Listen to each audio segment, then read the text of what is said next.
Welcome back to My Life in the Multiverse. I am joined yet again with Mikey. What's up, Shire folk? The photoed one himself.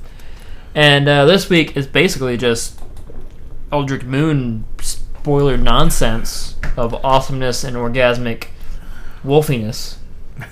Well, one wolf so far. Well, but he's the wolf. We got a little bit of what I talked about. Not quite the one I wanted, but we did get an alpha pack leader like we were talking. Yeah, his flip side is fucking bombing. So we're just gonna jump into this thing. So Ulrich, what's his name? Of the Natter Krowlin Horde? Krowlin Horde? Yeah. So he's a 4/4 for 3, a red and a green. And whenever this creature enters the battlefield or transforms into him, target creature gets +4/+4. And like the rest of the werewolves, he flips on the upkeep if no spells were cast. But when he flips, you get a 6/6 that's basically removal. 6/6 that fights anything, and 6/6 is pretty fucking big in this day and age of Magic standard-wise. Am I wrong? No, not really. No. There's a lot of little guys. Now, granted, he's probably not going to beat, like, Ulamog or anything, but that's only because he's a Eldrazi Titan. Ulamog even in standard right now? Yeah. They're in Oath of the Gatewatch. And oh, yeah, they did a different one of him. Yeah, you know, like they're not as strong, and we'll get to that when we get to Emrakul. But what are your thoughts on your big old wolfie here, sir? I thought he's pretty cool. He basically gives you a titanic growth right off the bat when he comes into play. So, which is awesome. If you put him in and then swing, that's pretty nice. I can say swinging with a 3/3 to start with just went to a 7. Basically, yeah. So, say turn 4, you drop down like a solitary hunter, and they don't play, and then it comes back to your turn, and he flips into a 5/6, and you drop your Ulrich motherfucker. You now have a 9. And no, it's a 9/10. 9/10. 9/10. You're swinging with turn 5. Plus, you probably have some other guys out there. That's pretty OP. Yeah. You know. Plus, if he ever slips back, if he flips back from being the fucking pack leader or whatever, you have an 8/8 that turn. Because it's target creature. Mm-hmm. So put that on there, and you're running red. So like, if you have like Rush of Adrenalines and stuff like that, you can swing in with a 10/9 Trampler. Gonna get better than that? You can put Double Strike on there with Uncaged Fury. Oh Jesus! +1/+1, and that. So you're swinging in with a 11/10 Trampling Double Strike. Now I'm no math expert, but I'm pretty sure that's game. At turn 5, yeah, and a lot of decks it wouldn't be turn 5. I know, but starting to do damage like that at turn 5s. Unless you like turn 5. Here's the really sweet thing is you have that Gear Reach Bandit, whatever it is. Like it's the 2 in a red for a 3/2 haster. And if he's in his transformed form, like the werewolves come in, automatically transform them. So like turn 5, if he's already transformed. Now, when you got him on play when it transforms any other wolves, now since it says when he comes into play as such or transforms, does that stack twice and you get 8? No, because he needs to transform back into him. All right. So like when he enters, I think like his ability would activate. But I think the way like the bandit works when it's flipped is you can choose to have it come in already transformed. You play it and it's like, do you want it to be transformed? And then towards on the front side, because like I noticed when I had one transformed and I played like a village messenger, and it transformed into that like the town mangler or whatever. It lost its haste, so it came in as the 2/2 menace. But since it didn't have haste, like on the village messenger side, it didn't have it on that side. So like he would come in, you want to get the 4/4, but you automatically get the 6/6 fight another creature guy. Okay. Which arguably would be better than giving someone 4/4 unless like it's an open field, in which case you just don't transform him. Right? So like if he comes in and you automatically transform and you have like, say like they have like a fucking I don't know, like a Draina's Chosen or some shit out there. Like they got a couple like little fuckers out there, and you have them come in, you just transform, you kill whatever the hell's out there, and then you swing in with your fucking pack of puppies, you know?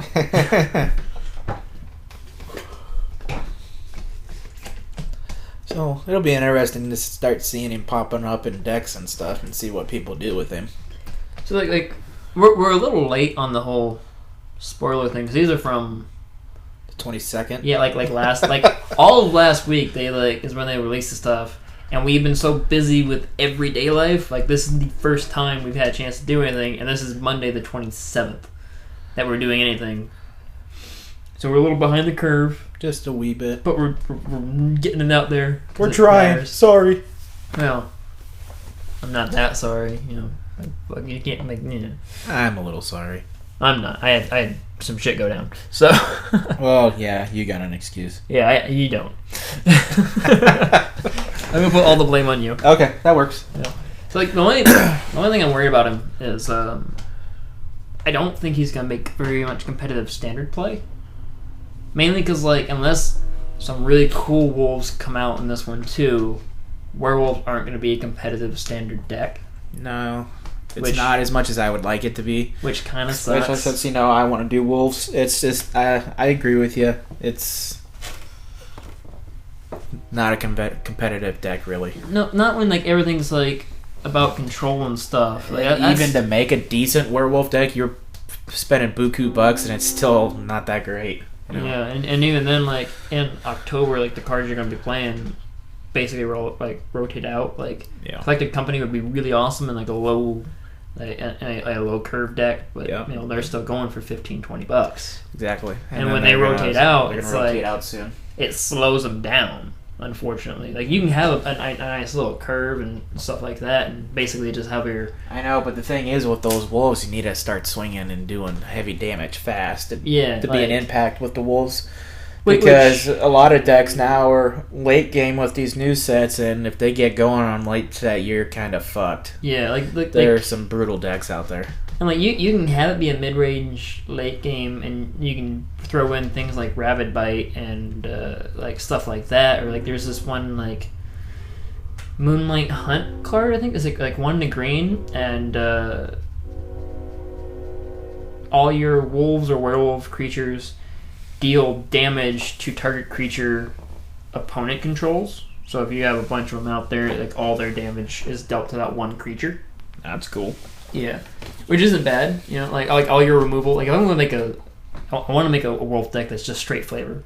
You know, like it's nothing but wolves in there, and like your removal like Rabid Bite and like that Moonlight Hunt thing. Yeah, and like just all that. Like I'm not putting like Atarka's Command and shit in there. I'm not putting like Fiery Temper. I'm not putting burn spells. It's just It's just creatures and anything that like looks werewolfy pump kind of thing. Like Aim High wouldn't fit in there, no matter how good it is. This is kind of like my zombie deck that it just got done. They don't have any removal.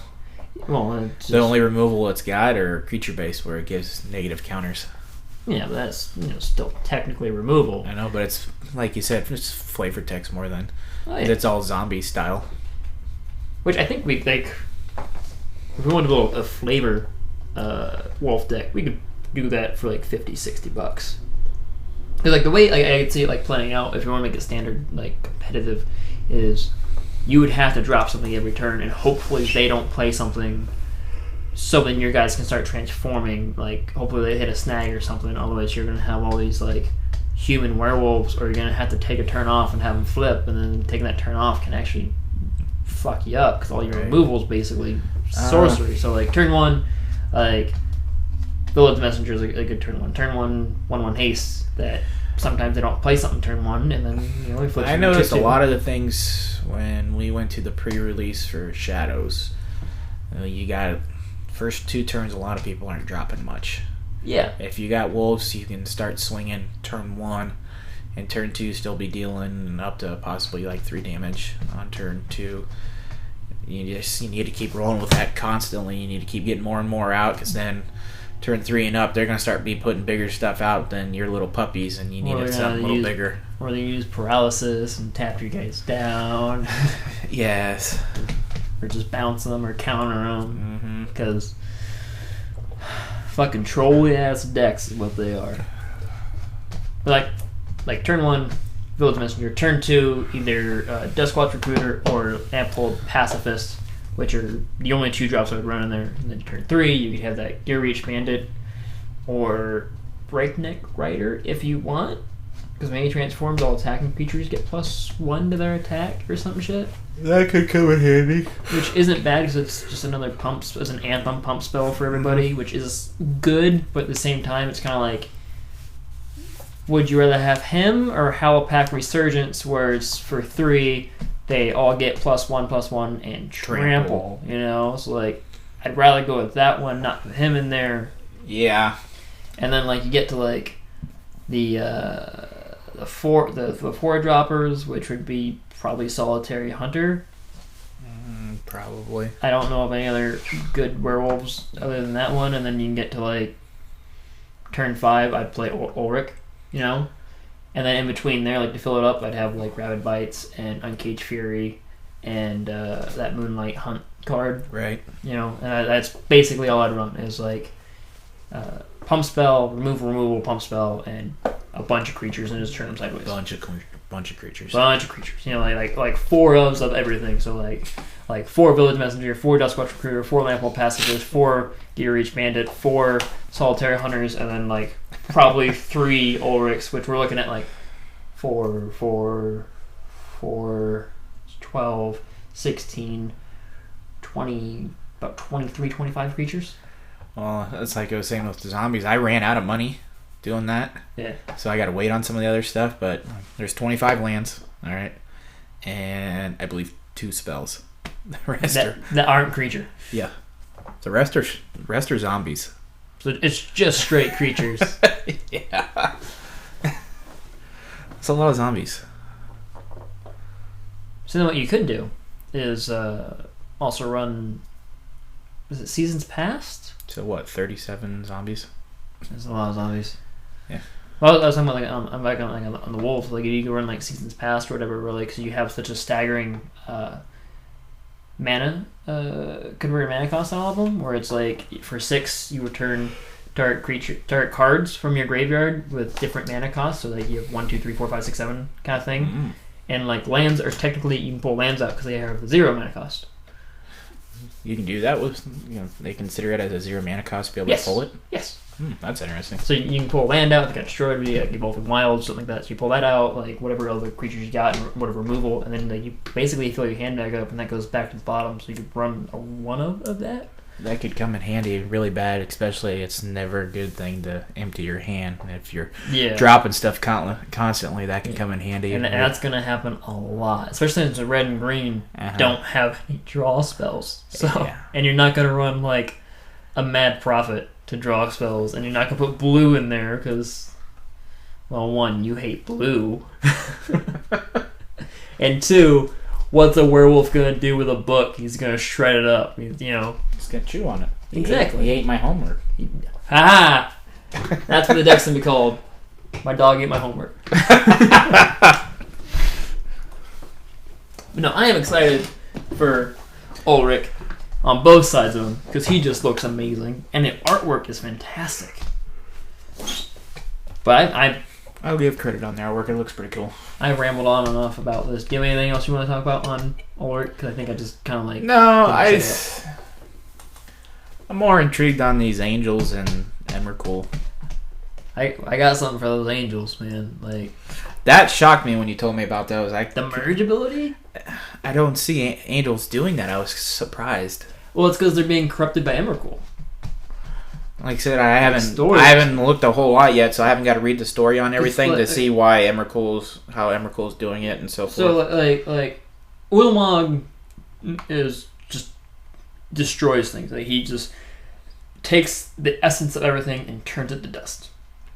That's what he does. Ulamog the Destroyer or whatever. Yeah, and then you have Kozilek the Distorted One or whatever. He warps reality and stuff. So like he can take something that's like a rock and turn it basically into like water kind of thing. He takes reality and just turns it on its head and fucks it up. Okay. Ulamog is just fucking corruption incarnate. So like whatever it is, he just turns it into like the most gnarly, vile thing you can think of. That's why like, you see these little tentacles and stuff. Like he's corrupting the entire plane and just. Whoa. Yeah, he's killing it from the inside out, essentially. Like. Gnarly. Yeah, right? Yeah. Anyway, we're talking about. Okay, we're moving on from Ulrich to. Let's go to the angels. Yes. So there's 2 angels that we're going to talk about right now. They were in the original Innistrad block, which I did not get a block. Gisela the Broken Blade. And Bruna the Fading Light. Yes, one is a 4/3. Yep. What is that? Glissa? Yep. Glissa? Gisela. Yeah, is a 4/3 flying first strike lifelink for 2 and 2 white, which looking at that I was like, that's pretty awesome for 4. Granted, with the 3 toughness, she's very susceptible to removal, like any removal, especially like limited play. Or like just about everything can take it out. You can kind of see Emrakul in the background too, and you can see she's slowly the being corrupted. Yeah, like it looks gnarly. Yeah, it says at the beginning of your end step, if you both own and control Gilsa the Broken Blade and a creature named Bruna the Fading Light, exile them and then meld them into Priscilla, Voice of Nightmares. Yeah, and what I like is their angel horrors. I didn't catch that. Yeah, so then you got Bruna, who for 5 and 2 white, you get a 5/7 flying vigilance. When you cast Bruna, you may target angel or human creature card from your graveyard and put it onto the battlefield. Yeah.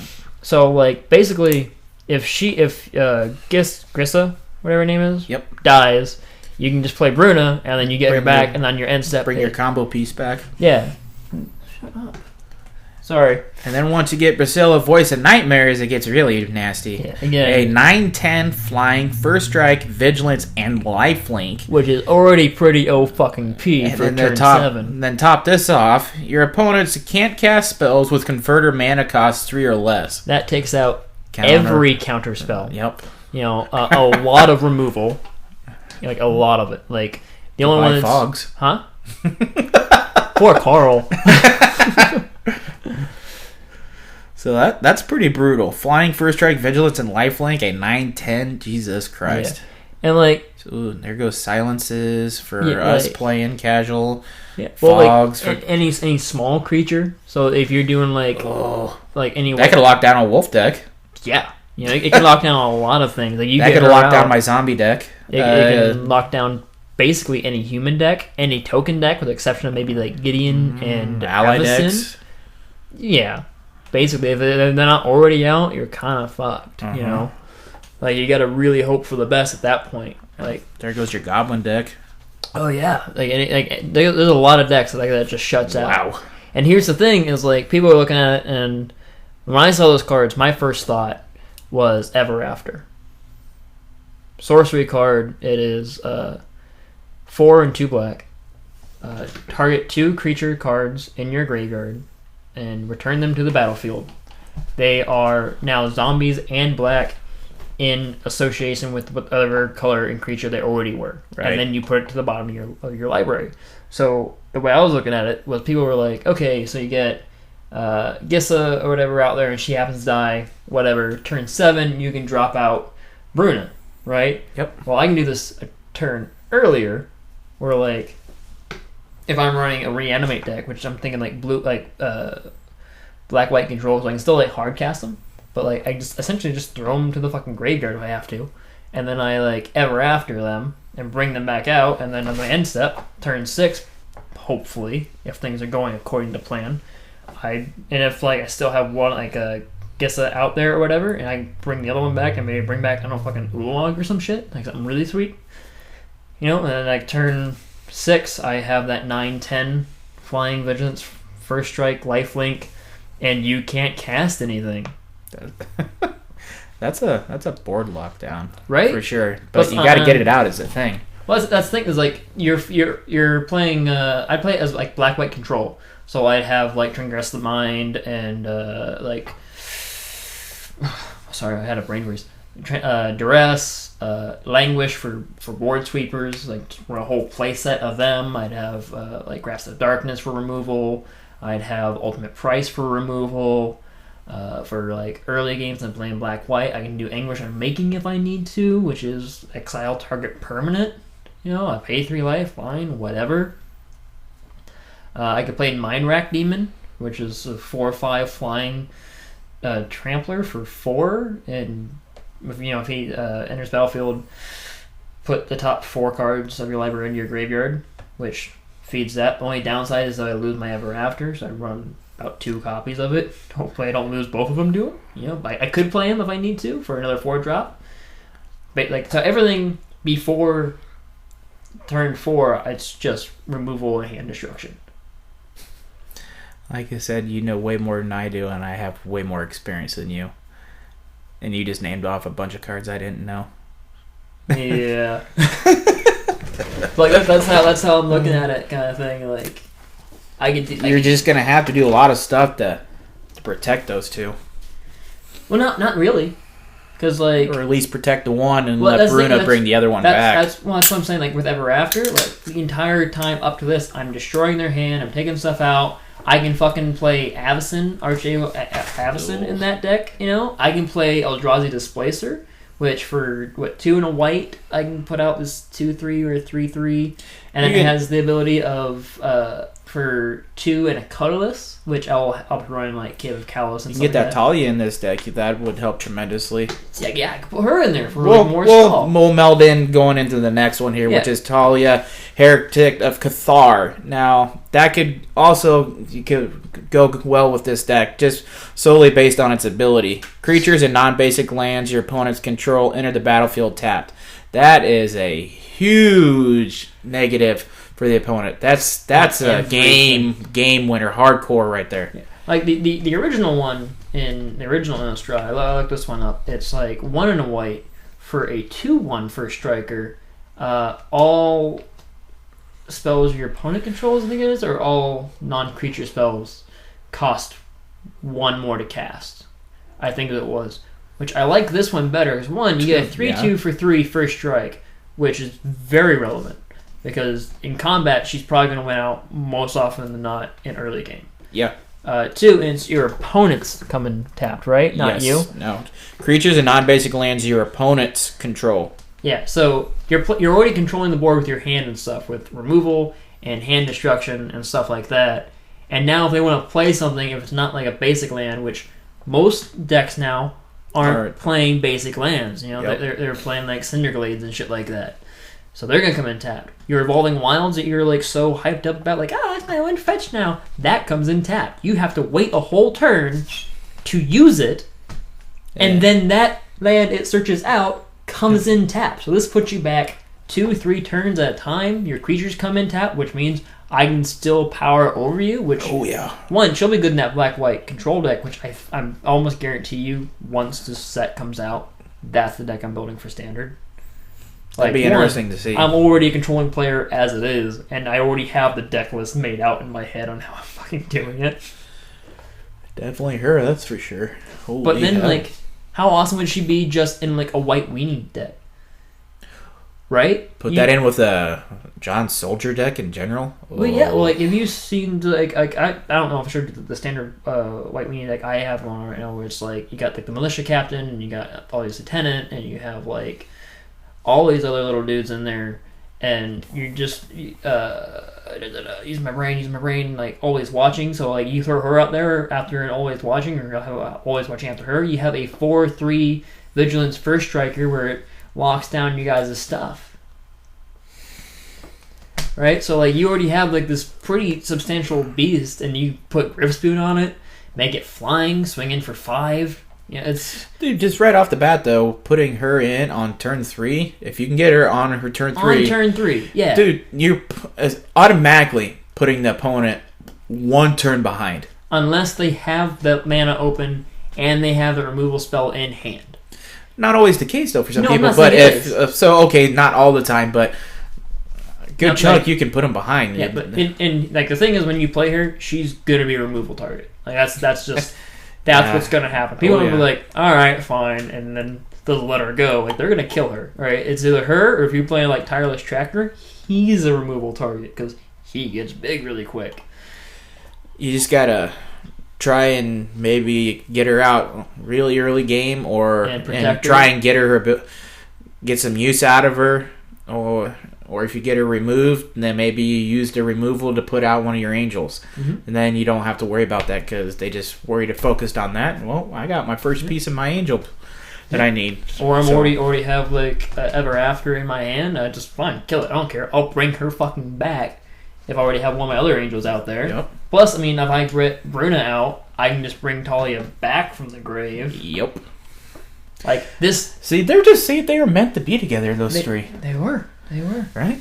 I'm just like I'm so stoked. Like they're cuddle buddies. The first 2 turns, I'm gonna like duress you, and I'm gonna transgress the mind you, and then you're probably always playing lands and shit, and like unless you're playing like also super control-y, but by that point I know what's in your fucking hand. Oh, I am so happy, and this is only like 8 cards into the whole set right now, and I know exactly what I'm gonna fucking build my deck around. I'm just waiting to see more zombies. Now let's get to Emrakul. We still got to do Magic the Heroing. We do have to do Magic the Heroing. Emrakul, the Promised End. A 13/13 legendary Eldrazi. Emrakul, the Promised End, costs 1 less to cast for each card type among cards in your graveyard. And when you cast Emrakul, you gain control of target opponent during that player's next turn. After that turn, that player takes an extra turn. Yeah, so flying, trample, and protection from instants. So when I saw him, my first thought was Delirium deck. But then I started thinking about it when that blue card came out for a 2 and a blue Coex from the Blinded Eternities? Yeah. So, and then I had that blue-red Eldrazi deck pop in my head, where you're playing like Herald of Kozilek, where it's like a 2/3 colorless spells cost 1 less, and you're playing like Hedron alignment, and like you're ramping shit up, and you're doing all this shit. So like instead of putting like Emrakul in your deck, because the Planetarities card, like it says pull a Eldrazi card from own from outside the game or in exile. Yeah, so like if it's been exiled or it's already on the field, you get it back, or it has to be in your sideboard is the deal. So like I'd put like an Ulamog or like an Emrakul and put them in my sideboard. So then like that frees up my whole my fucking mana base essentially curve. So instead of worrying about trying to get this like 13/13 out, which I would get out a little easier because I'd run like Hedron Crawler and stuff like that. So like artifact and creature spell, and I have instants, and I have enchantments and stuff. I'd have other things in the graveyard, and he would automatically cost less from the Herald, and I already have the ramp from the alignments and shit. But instead of worrying about having to draw into him, I will have those fucking Eternities cards, and then I'll just... And you can use them for any of those Eldrazi's you got in your sideboard. Yeah, I'm just... Which, like you said, can essentially put something... It's a toolbox, man. Like, I run 4 of those Blind Eternities, and it's like whatever I need for that occasion. So, like, if I just need to, like... technically wouldn't have to switch out during games for your sideboard, because you already have it in the sideboard. You can pull it out whenever. The only thing I would put in there maybe is, like, if I'm playing a more control deck, I would take out a little bit of removal and put in, like, counterspell. You know, like, I'd already run, like, 4 negates, but, like, maybe put in, like, a Clash of Wills or... it definitely frees up your deck. That's for sure. Right? Like, I was so happy when I saw that, because, like, I'm already going to have stuff in my graveyard. And I'm, like, getting, at this point in, like, any game, it's pretty easy to get to 10 mana. And at that point, you're already going to have them less, because you're going to have probably a creature, artifact, probably an instant, probably a sorcery, which is, 4 off them, so it's already down to 9. You're probably going to have Herald of Kozilek's out there. Maybe 1, maybe 2. There's a lot of times I have 3 out there, they just don't kill him. That's another 3 off of there. So that's 7 off of him, puts him down to what? 6? 6 to cast? Yep. Do you know how easy it is to cast 6 generic for a 13/13 flying trampler, and then I control your next turn, and I'll probably have mana open, so then I just like mess up your whole hand. I swing in all these guys into nothing, and I have them get blocked by a 13/13. You know, I just mess your stuff up. Oy. Like oh man, I'm seeing these spoilers, and I like know exactly how to build these decks to like make them freaking OP. It's going to be interesting. Anyway, I keep rambling on about stuff and not really letting you talk. What are your thoughts on Emrakul? I've just always had the big issue. I think they're cool. They just cost a lot. They cost a lot, but yeah. I've seen some people build some pretty brutal shit with them. I'm like, well, I guess I didn't think of that. And Shaw's big on colorless, so I'm intrigued to see how he does with Emrakul. Man, I'm just intrigued in general to see one of us start doing an Eldrazi deck once the set comes out. Because I can see you doing a blue deck like we were just talking. I could see Shaw trying to do something. I'd have to see what else comes out. I might even do a colorless one, or say nay, the evils of sin for me, do a blue deck. Well, you don't have to do blue. Like, you can do blue, but you can do like blue-green, so then you can have the green be like all this ramp, and the only blue spells you cast are like the Blind Eternities and maybe a couple counters. So then you're like having all this fucking blue, like green, but then it'd be kind of like flavor-wise conflicting, because like a lot of the green ones are like Nissa. You're using Nissa to like cast Eldrazi, which like, baby Emrakul got to her and he corrupted her. What would you say? Like, you can call your deck Downfall of Zendikar. If I do a blue deck for the Eldrazi's, I'd more than likely do a blue-black deck. Try to do more like a zombie one almost, and then have so like Eldrazi's in. Either like blue-black, or like reanimate them kind of thing, or are you looking to like hard cast them? Probably hard cast them. I using the blue and black try and with some of those zombies and try and control the board a little bit to give me the time to do it. Start tapping their creatures and countering, just buying me my time, which also in turn puts stuff into my graveyard to drop the casting cost for them. Plus, playing black gives you access to a lot of removal. Mm-hmm. And since the top deck is, without question, green-white tokens, and I know this because even on X-Mage when I play against a computer, I have a hard time beating this fucking deck, and the computer's an idiot.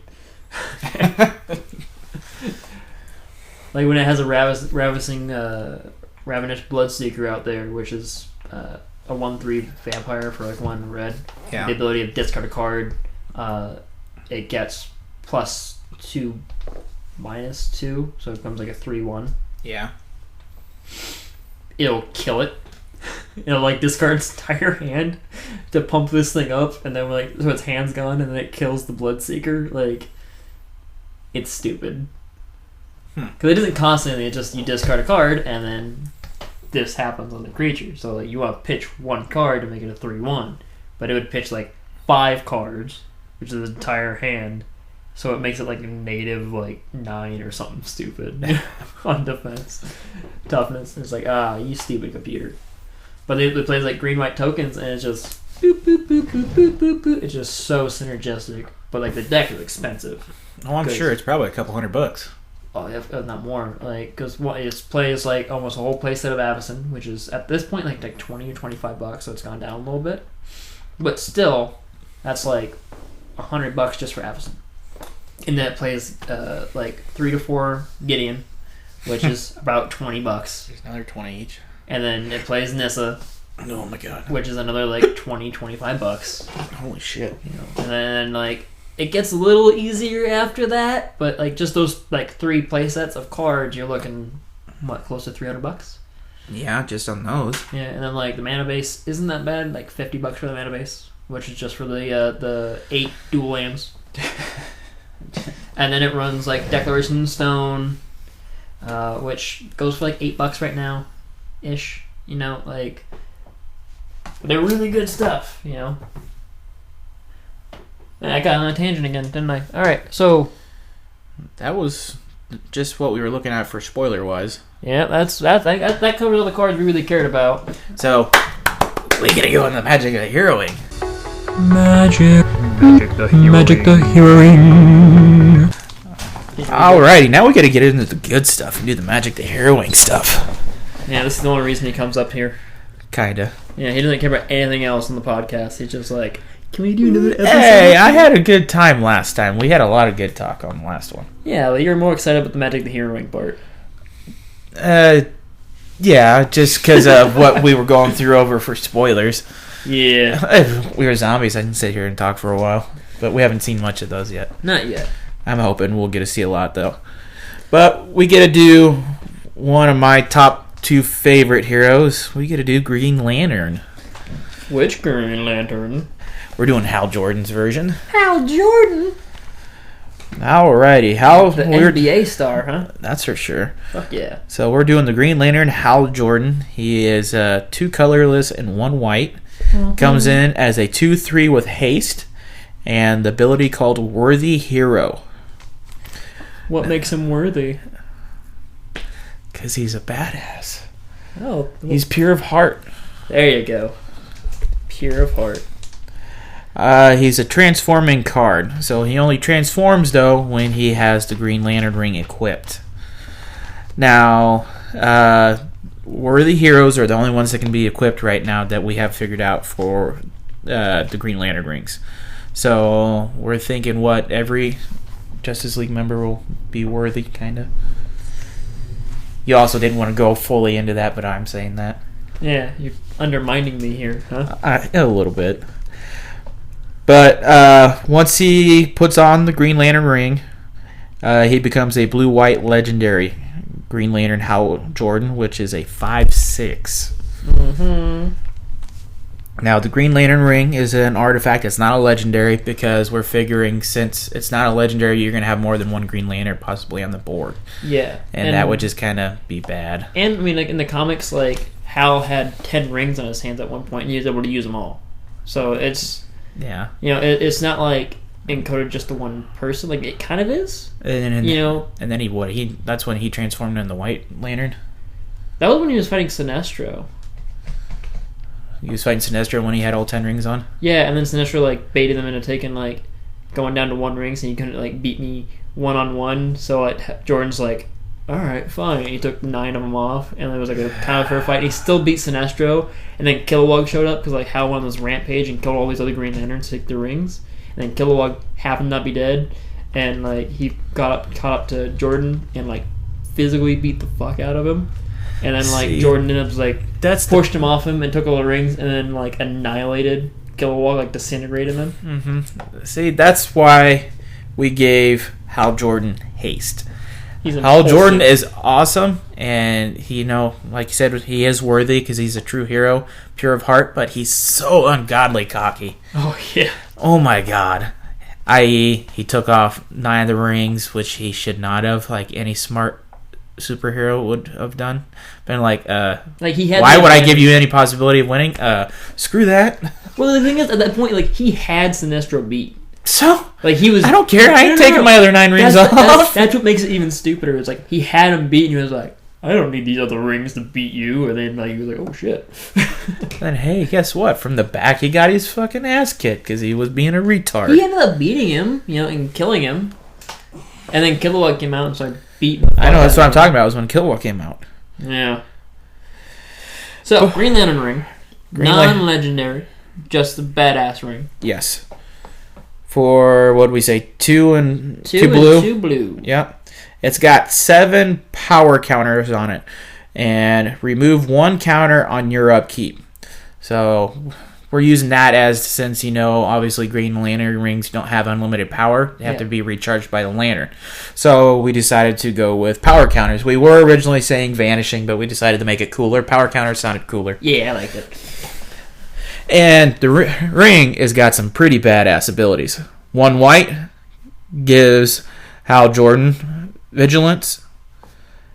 1 blue, flying. 1 green, trample. 1 green and red, +1/+1. And one of my favorites, 2 reds, 2 damage to each creature opponent controls. Essentially pyroclasm. Yep. And I don't know if I put that on there or not, but, like, it only loses the power counters if it's equipped. Correct. Yeah. So only when, well, because basically it makes sense, you know, it's the ring's getting used when it's equipped. Yeah. When it's not equipped, it's not getting used to drain energy. If they happen to, like, kill the Green Lantern, which, you know, is possible. Happens to her would be like, it's So say if they did kill him, the amount of counters left on it would be on the ring. It wouldn't start depleting after that. Flip it over. The other one? I ran out of page. So all right. Go for another one. Now, the cool thing that we decided to talk about with the Green Lantern ring is once it runs out of power counters, we're not making you completely get rid of the ring. It kind of makes sense that you need a Green Lantern itself. It needs a power source to charge it. Exactly. So we have, if the Green Lantern is on the field, it is a legendary artifact for 3 and 2 blues. It is indestructible. And for 2 and a blue, you're able to put 2 counters back onto the Green Lantern ring. Now, the cool thing that I came up with the Lantern is it has an ability called Recall. When the ring is completely drained, the Green Lantern that is possessing the ring at the time completely turns back to his original form. So we say we go for Hal Jordan. Hal Jordan turns back to his 2/3 with haste. He loses his Green Lantern abilities, and the Green Lantern is exiled from play for 3 of your turns, and then it comes back into play with 7 counters back on it. On your 3rd upkeep. Yep, on your 3rd upkeep. So that's the 3 upkeep. That's your fault for not watching your counters and charging it. It's a penalty for not paying attention to what you were supposed to do. Exactly, which I can see Hal Jordan doing. Yeah. So I thought the recall was pretty cool. It just sounded realistic, The ring knows it's drained, so it departs from the user to recharge itself on the lantern. But here's the thing: if you don't have the Green Lantern out there, you're not able to charge the ring up anyway. So even if it runs out of counters, the ring will still be equipped to your Green Lantern, but your Green Lantern will flip back over to whatever is other side was. So if the power counters run out on your ring, he goes back to a 2/3. Should we do the Green Lantern ring itself is also a flip card and flip it over and it's drained Green Lantern ring? I don't think it needs to be a flip card. So it's on it we'll put text of it's it needs a power counter to run. So when counters are depleted, it just stops. We can't use it anymore.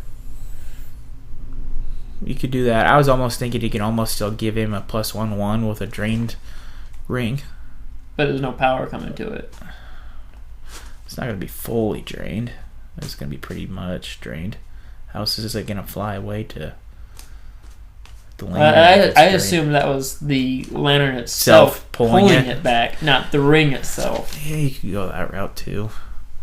I don't know. That kind of popped in my head really quick for some reason. I was like, we could do a drained form of the ring.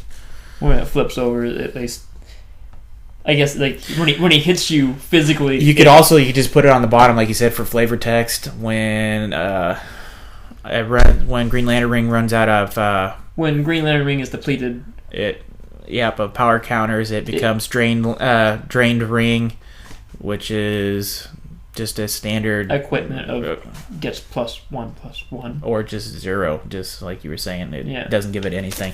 It's just a ring. Abilities can't be activated, essentially. Yeah. Once you could say that ring becomes drained once out of counters, it becomes Green Lantern drained ring or whatever, and cannot use any of Lantern's activated abilities. It's a lot of text put on this card. Nothing near what Superman's was. I'm not saying it's. I'm not. I don't know what that head roll is for. How dare you? Kind of look. I'm I totally get it. It needs to be on there. What do you think's gonna happen when we go to Wonder Woman or something? Dude, I know, she's gonna have to what? Okay, so we're gonna Ooh, how are we gonna do the lasso of truth? It's an equipment. But it's Wonder Woman. She should automatically have it. Yeah, well, it's when Wonder Woman enters the battlefield, search your library for Lasso of Truth and put it into play. Okay. Because you can put it out there beforehand, say she dropped it or whatever. But when she gets there, she have it. Or you don't have to make it an equipment. You can just have it be one of her abilities, where it's You can do it as you can almost do it as an aura or something. Well, no, I was thinking because you already have like the armor and the bracers and stuff on there, so like it's just different abilities and stuff. And like there's one that I want to put on there where it's like it was a voice activated ability where you don't have to pay any mana, but in order to like oh boy. Okay, so like, and you have to do it in your most Wonder Woman-y voice ever, where it's Wonder Woman. Let's say she's a 5/5. And you can give her a +3/+3 by saying, Hera, give me strength. Oh boy. But you have to do like the pose and everything. Like, okay. It sounds like it'd be fun. Yeah. But then like on her, you could almost do that for Darkseid too. It just goes, I'm Darkseid. I am your annihilation. That'll be an interesting. Should we do Wonder Woman next? I'll do Wonder Woman next. I like Wonder Woman. Ooh, or Aquaman. Wonder Woman sounds... Aquaman sounds fun too. Okay. Aquaman, then Wonder Woman. Aquaman, then Under Woman. I'll be Under Wonder Woman. Or why don't we just do our next one is Solid Magic the Heroine, and we do two. We do Wonder Woman and Aquaman. A two-parter? Yeah. This is because you're watching Flashpoint. You wonder to fuck, don't you? And we each do one. It's like you do one and I'll do the other one. And we each get talk time. Instead of you hogging.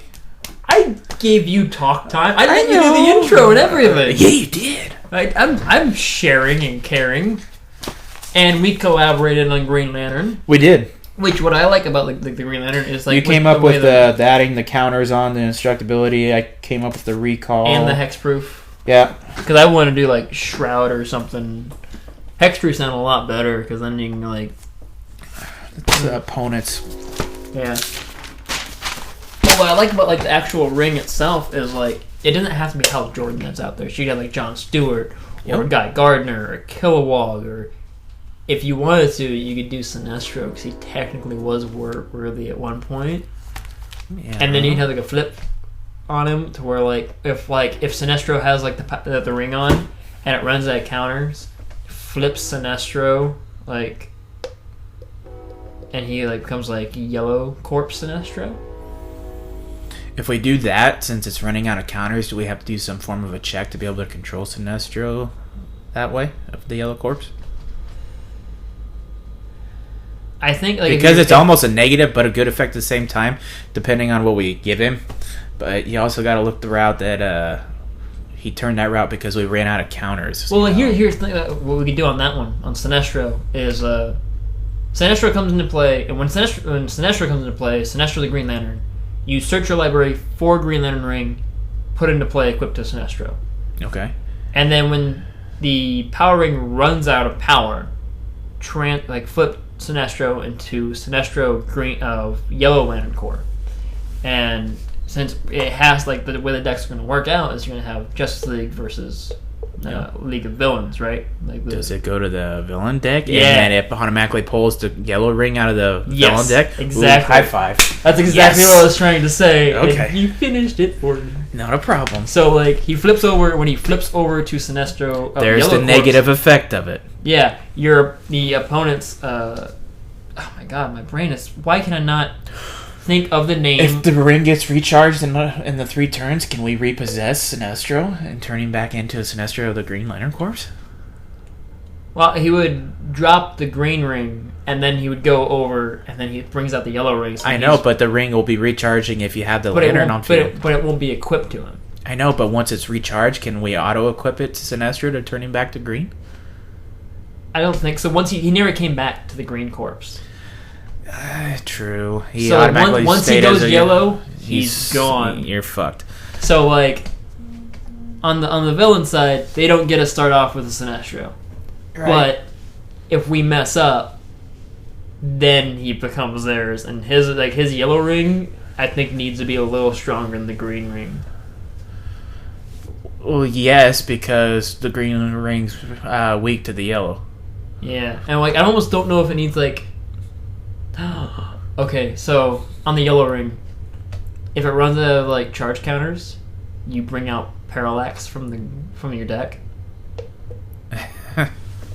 So if like the yellow, like you have like Sinestro with all these Buku powers, which is basically just everything just like destroy something, and that's where the black stuff comes in. So like on the yellow ring, it'll be like for like that's because we couldn't figure out what to do for black for the green. Lantern. So this is where we get it on the yellow ring. So we're gonna have heavy black spells then. Yeah, like lots of removal, black and blue. So like double black, like one black is target opponent discards 1 card at random. Okay. All right. Double black, target creature gets -4/4. For 2? You want to do triple black for -4/4? For -4/4, I'd have to say at least 3. But he's OP, so you don't want to make it too heavy on mana cost-wise. Yeah, but like, almost like when I was looking at, he wouldn't have a way to charge his ring back up for the yellow one. I would, but I put higher counters on it. So like he gets like the way the yellow ring I think could work is he gets like 10. Here's what we do on the yellow ring. He gets 15 power counters on it, and then it has abilities of per power counter that you remove, it gets to do an ability. So for like 1 power counter. Then they're OP abilities, but you gotta sacrifice charge life on the ring. So then he loses power on it. But it's ultimately like in the betterment of your play. So like it could be game-winning stuff right there. It could be. So like for 1 power counter, target player discards 1 card at random. What are you gonna turn him into once the ring's drained, though? When the ring is drained, destroy the ring. Oh, really? Yeah, destroy the ring, and then put into play from anywhere, whether it's your graveyard, deck, or hand, Parallax, which is Fear Embodiment. Yep. And exile Sinestro. Or be engulfed by Parallax. I would say it gets engulfed by Parallax. And then, like, Parallax is... What would we even do for Parallax? He's going to be black. And he's going to be really big and have really insane fucking mana cost. Like, I'm thinking like 4 black and then like 6 colorless. Okay. Right? And he's... How big we looking? 10 or 12? Yeah, I was thinking like a 10-10 or a 12-12. 10-10 or a 12-12. And if he engulfed Sinestro, you take Sinestro's power and toughness and add that on to Parallax. Okay, so if you hardcasted him, he'd only be the 10-10 or the 12-12, but if you did almost like a summoning ability because of that, Sinestro, you make him even bigger. So what would Sinestro start off as? Well, he's physically, like... Should we do almost since he's better than Hal Jordan? He was going to be bigger. I was thinking like a 4-4. Okay, I was thinking... 4-4 or a 3-3 or something like that. Well, Hal Jordan's a 2-3, so I was thinking at least a 4 or a 4-5 or a 5-5 or something. Yeah, because he did have a lot more training than Hal Jordan did. I'm going to have to say 5-5. 5-5? He's without the ring. Without the ring. He's way more experienced. And then with the ring, the 7-7?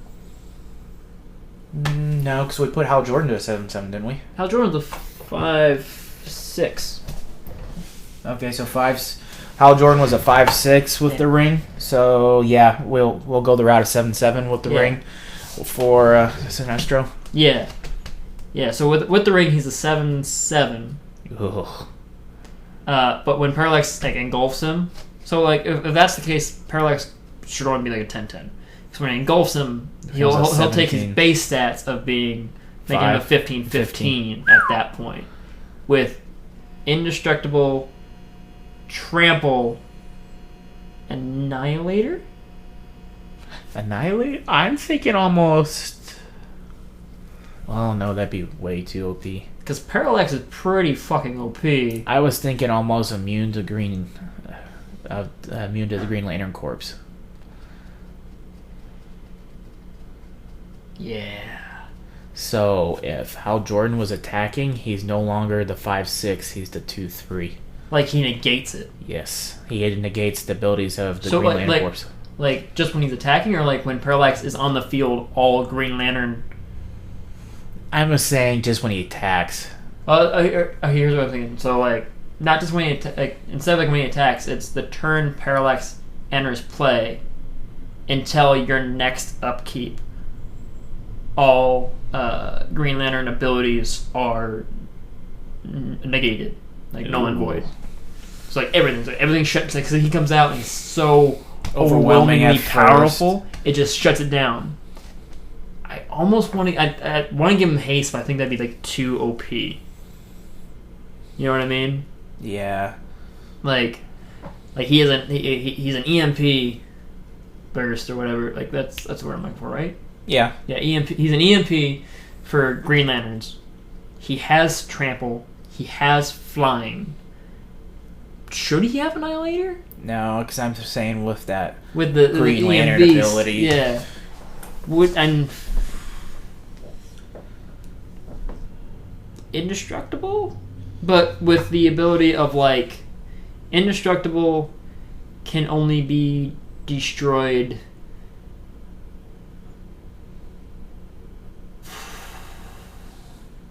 if 10 or more Green Lantern rings are on the field. Should we go that extreme? I don't know. Like, he's such an OP guy. You didn't know how long it would take to get 10 Green Lantern rings out on the board? No, here's what it is. Alright. Kyle Rayner becomes Ion. The embodiment of will. Do you see where I'm going here? Yeah, but that's... Oh, this is like almost like an expansion. I think at the point now is like Green Lantern is its own deck. And then we have like the Sinestro Corps is its own deck. That would be cool. Right? We gotta finish our other deck first. I know. So, okay. We're gonna brainstorm on this. And like we're gonna come up with our own. It's gonna be a Green Lantern deck and a Sinestro deck. What do you think, though? Should we keep going and finish the hero stuff first, or should we do our next set and do 2 starts off for 2 villains? Yeah, let's change this up. Let's do some villains. So instead of doing Aquaman and Wonder Woman next, we'll do Aquaman and Wonder Woman after the villain 2 we do. What villains? Are we gonna start off big or are we gonna start off small? Do we want to like blow a load on Darkseid, or do we want to let it wait and simmer? Yeah. Because we kind of. I'd have to say we wait and simmer. Let's do 2 villains, because when we do Darkseid's probably going to take up 1 episode. Yeah.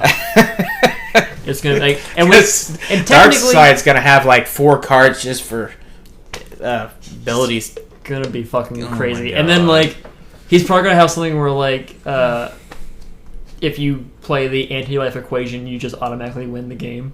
Oh, when he gets his anti-life equation. Ooh. Yeah. And we waited to Sinestro, essentially. We just got to work out the details on the Sinestro ring. Yeah. Because I don't think Parallax is going to be in, like, the fucking villain deck. He'll be in the Sinestro Corp deck. Because I don't see Parallax and Darkseid teaming up in any way. That is cool, though. Once we get these decks done, I think we should do 2 Lantern Corps decks. Oh, it's going to be so much. Like, I really want to make these cards right now. Alright, so next time we're going to do Magic the Villaining? Yeah, Magic the Villaining. Magic the Villaining on the next one. So, let's see. We haven't really talked about villains. Well, We've talked about Darkseid, that's about it. Well, there's Lex Luthor, and Bizarro, and Black Manta, and Sinestro, which we already did. Why don't we do... You can do Zoom. Reverse Reverse Flash with kind of the same guy. Raja Ghul. We haven't done Batman yet, though. Oh, right, we haven't done Batman. We can do Hades. Let's do... we can do Toyman. We can do the Weather Wizard. We could do Mirror Master, Captain Cold, Captain Boomerang, the Trickster. Well, we did Superman, so let's do Superman's archenemy. Lex. Alright, we're doing Lex Luthor. Lex will be 1. And we just did Green Lantern, but we kind of Sinestro already. Yep. So let's... The Joker? No, that's too... That might be too much for 1 episode. But no, Joker would almost have to be another episode by himself. The next... Okay. After this one... Or you could do Joker and Harley Quinn. I was thinking we'd do, like, Joker and Batman. in the same episode. Oh, I like that. And that's not going to be the next one. But, so, Luther and Bizarro? Lobo? Lobo? Oh my god. Well, is he really a villain? He's more like just an He's a bounty hunter. Yeah, he's not really a good guy. He's not really a bad guy. He's just the main man. Fucking genius. For Christ's sakes, he put a chip in his brain to play heavy metal music to counter fucking psychic abilities. It's fucking badass. There's Starro. There's Despero. Let's do Luthor and Brainiac. Brainiac, yeah. Fuck yeah. Two fucking Superman villains. Yeah. Alright, we're going to do Brainiac and Luther in the next one. The next one's going to be a double feature of Magic the Villaining, our inaugural Magic the Villaining episode, might I add. That will do it this time for our life in the multiverse. Until next time, I'm Thaddeus. And I'm Michael, the Hobbit. Yeah, that's true. He's the Hobbit with the pain nails. We will talk to you guys later. Bye.